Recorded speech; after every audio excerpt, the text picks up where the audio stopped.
Hello and welcome to For the Love of Self podcast. This is your host, Heather Graham Murphy. Thank you so much for being here today. I am always excited to come on and record an episode for you guys. This is going to be short and sweet today. Today, I'm going to be sharing 3 tips with you about how you can get started with healing your anxiety this week. 3 action steps that will minimize your anxiety so that you can begin to experience that calmer sense of beingness, right? But also so that we can expand our window of tolerance. You know, I have struggled with anxiety since I was about 9 years old, maybe even younger. And I wish that I had had some more knowledge about this. And over the years, I have worked continuously to expand this window of tolerance and to continually do the work so that my anxiety doesn't rule my life, that it's just sort of this element of my existence as a human being in this body. And I have learned to embrace and have compassion for my anxiety. I understand that it's just some wiring that is a part of my human experience, and I've really come to terms with that. And so when it comes up, as actually my anxiety has definitely increased lately because I am currently a student and I'm working on some prerequisites to apply for grad school, and it is intense, doing a lot of research methods and a lot of scientific work, and I love it and I hate it. And just being in school, I'm sure many of you can relate. Just having that amount of cognitive work to do can be a lot. So long story short, I have been really leaning even more into my window of tolerance, just expanding it, knowing that it's totally safe to experience anxiety and that oftentimes it passes quite quickly. So these are just going to be 3 quick little jumping off points for you. If you're new here and you're wanting to find some tools or some things that you can begin doing to decrease your anxiety as well as expand your window of tolerance, then I got you. So tip number 1 is to consider quitting coffee. And I know that if you're a mom, you're saying, yeah, not going to happen.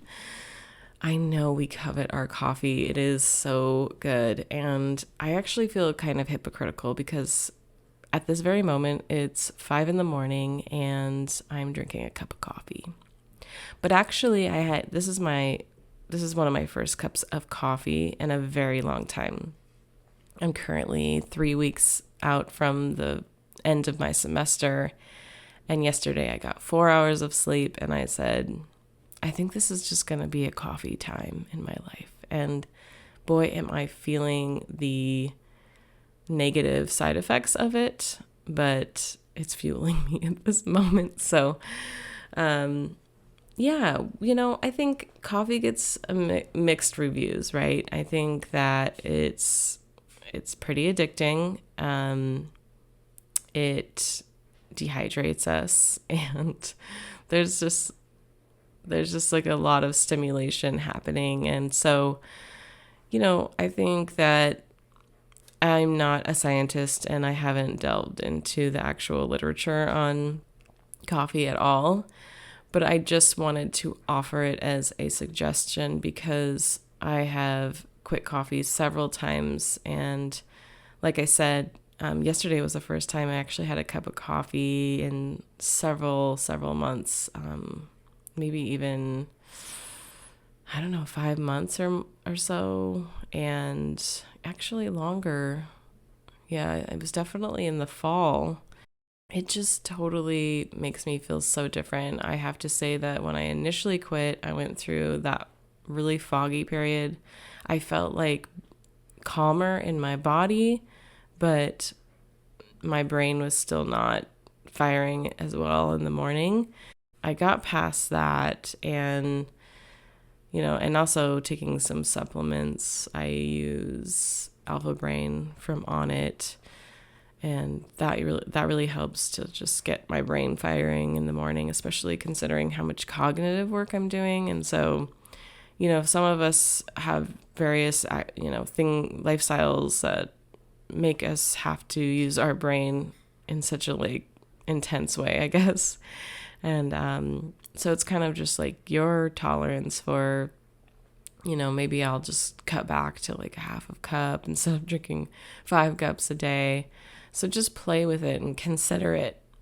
If you haven't actually gone through the process of eliminating coffee from your diet, from your intake, it is like the calmest, serene feeling in your body. I feel like, there's this exciting stimulation when you get that cup of coffee in the morning, and it's just like, right to your cells.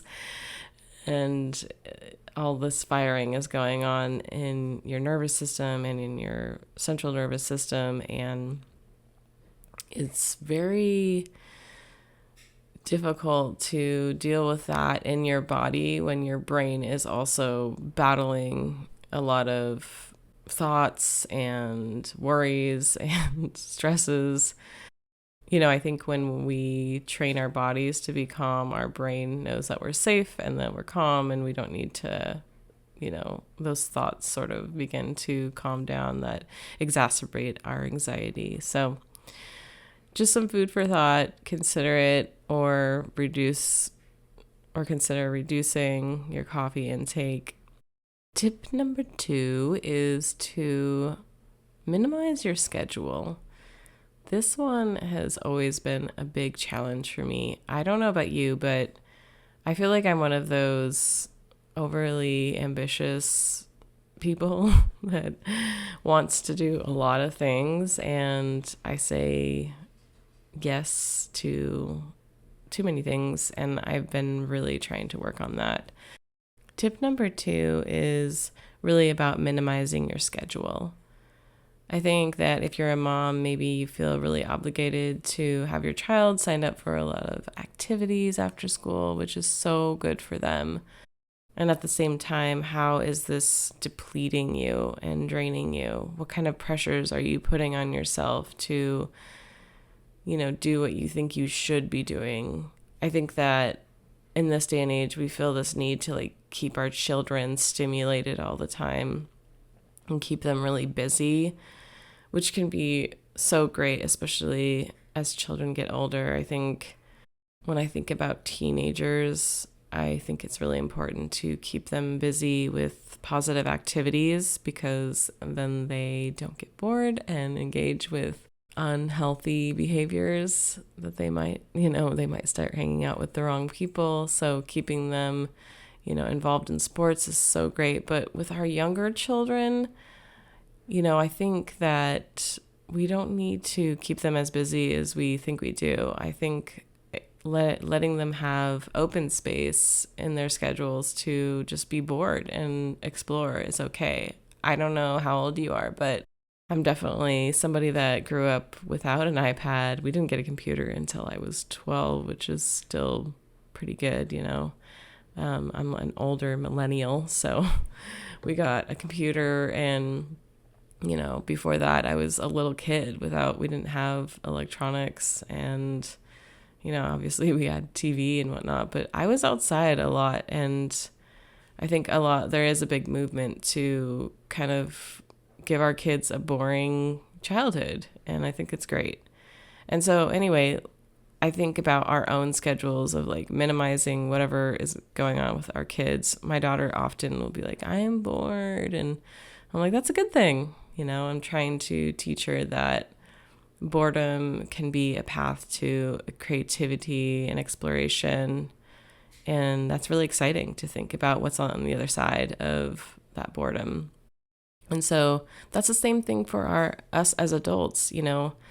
I think that we are not supposed to be doing as much action taking as we think we should. There's so many parts of the day that involve survival, I think, especially for us moms. And when I say survival, I don't mean the very, very basic needs. I just mean folding the laundry and all the tasks and the mental load and da da da da. Really starting to think about what is mentally on your plate right now, and maybe making a list of what those are, and then also making a list of what you are physically doing, and start looking at ways that you can, either delete or defer or decide what you want to do more of. I think about, with activity schedules, maybe someone else can be in charge of that in your household, either your partner or an older child. But also just thinking about, what do you have on your schedule? Are you signed up for all these activities for school, or are you signing up for more stuff at work? Or are you putting pressure on yourself? Like if you're a stay-at-home mom, maybe you're putting too much pressure on yourself around the household, especially when maybe there is some other dream that you have. Could you maybe just let things go a little bit so that you can spend some time on your self-care, your well-being, your mental health? Maybe not feeling obligated to schedule as many social activities. How can you leave blank spots in your schedule so that you can be more energized, rest, be creative, whatever it is? For a long time, I'm still kind of dealing with this because I'm a student again, but for a long time, like when I was in my 20s, I would take like 20 units at a time, and I worked at the same time, and I was playing music, and I just always had stuff. I was running from everything. I was like running on adrenaline all the time. And so if you find that you're that person, like maybe you're always running late, or you're always behind on things, maybe you just have too much on your plate, and you really have to sit with that and think about, what do I really want to be doing with my time? Do I need more spaciousness in my schedule to allow me to be on time, to allow me to get the tasks done that I'm not getting done, my commitments, all of that? We're supposed to be designing the life that we desire, right? And when we create more spaciousness in our schedule, we can do that. And of course, the last tip is nervous system regulation. This is the foundation of all the work that I do, and this is how we physiologically expand our window of tolerance. There is a wide variety of nervous system work that we can do out there. Some of the ones that I work with clients on are breath work, sound, and movement. And I incorporate all of those in the work that I provide. And when we do this, we create a sense of calm in our body. We tap into that parasympathetic state where our brain and our body knows it's okay to relax. It's okay to be calm. There's no need to panic or worry. And so when we think about all the things that we have going on in our lives, really none of it is going to kill us. So for me, when I get really anxious about the homework that's piling up, or, one of the things that gives me the most anxiety is writing papers, even though I kind of have this love-hate relationship with it because I love doing research. But when it comes time to actually putting it all together, I freeze, and I have to remind myself that this is not going to kill you. This is fun. And once I get started, I'm like, okay, cool. I'm having a blast. But it's just, there's these things I'm sure that you have, and maybe you can pinpoint one right now, that just what is it in your life that you hit a wall with, where you start procrastinating, right? Like that's what I do. I'm like, oh, well, I could do the dishes, and I start doing all this other stuff. For people who struggle with anxiety and depression, I remember way back in the day, I would struggle just to get out of bed to go to work or school. And so if I had these tools, I could have maybe accomplished what I desired to accomplish a lot sooner, because I could have expanded that window of tolerance in my body and in my brain. And so that's what nervous system work does. And one of the big ones is just breathing, I think breath is free, and we can utilize it in a way that allows us to regulate our nervous system. There's a wide variety of breathwork and breathwork patterns that you can use to help your body release the hold that anxiety can have on your body. So just to recap, I am inviting you to try 3 of these tools, or try one of them, to begin seeing some shifts in your anxiety. Number 1 was to quit coffee or reduce your coffee consumption. Really begin to tap into, how does your body feel when you drink coffee?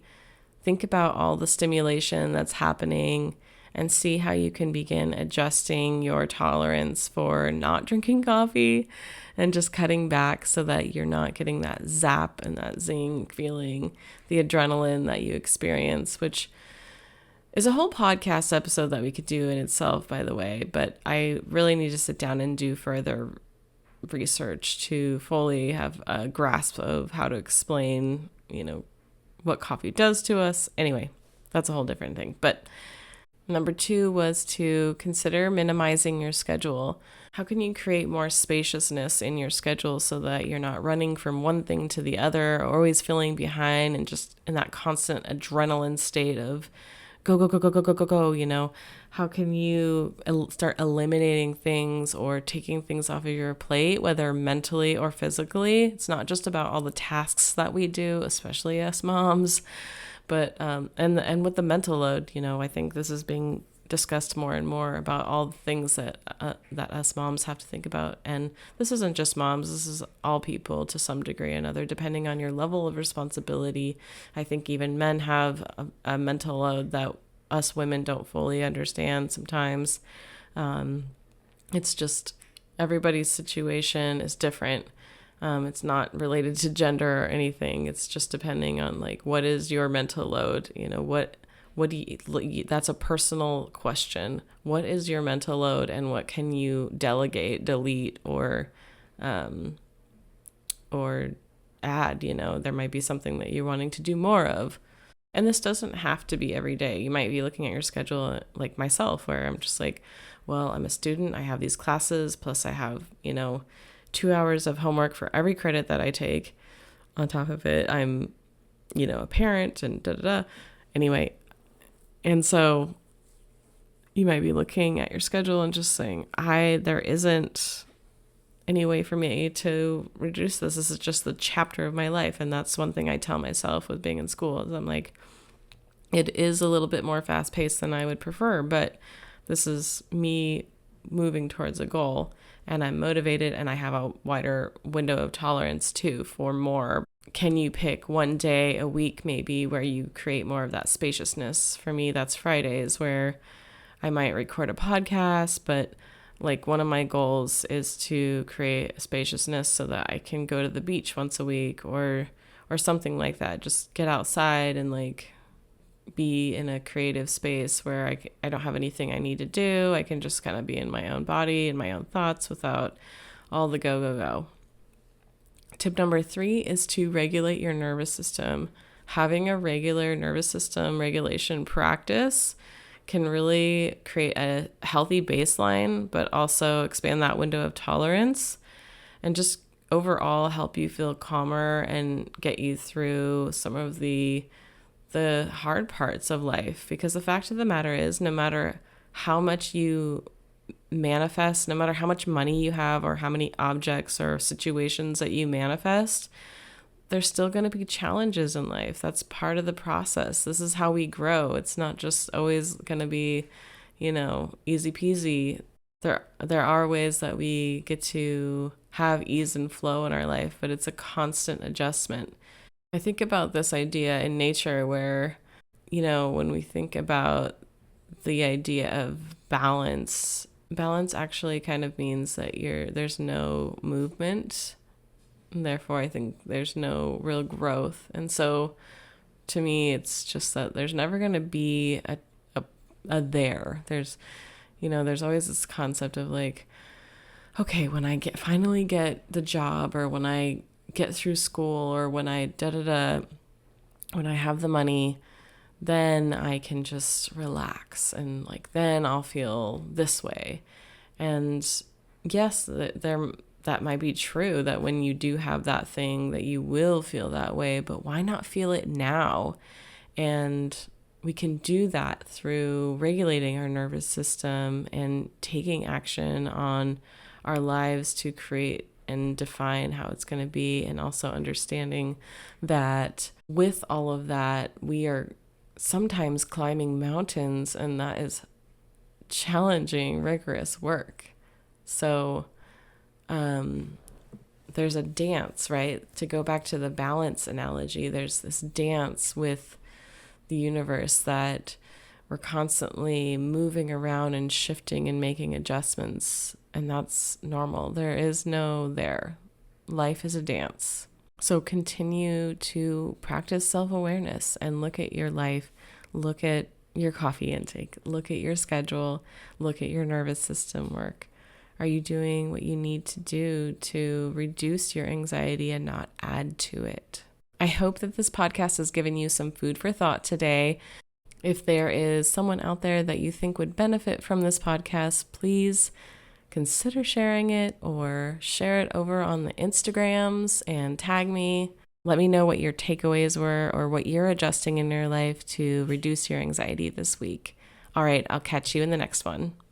Hey, thank you so much for tuning in today. I hope you enjoyed the episode as much as I enjoyed sharing it with you. If you found this episode helpful in any way, I want to invite you to send it to someone who would benefit from it. Also, consider leaving a rate and review for the podcast, as it really does help the podcast get to the top of the recommendations list, so that even more people can get on the self-love train. Come follow me over on Instagram and TikTok at fortheloveof.self. That's at fortheloveof.self. Shoot me a message and let me know what your favorite takeaways were. I love meeting new people and watching them grow. And thank you again so much for tuning in today, as it really is an honor to be here with you.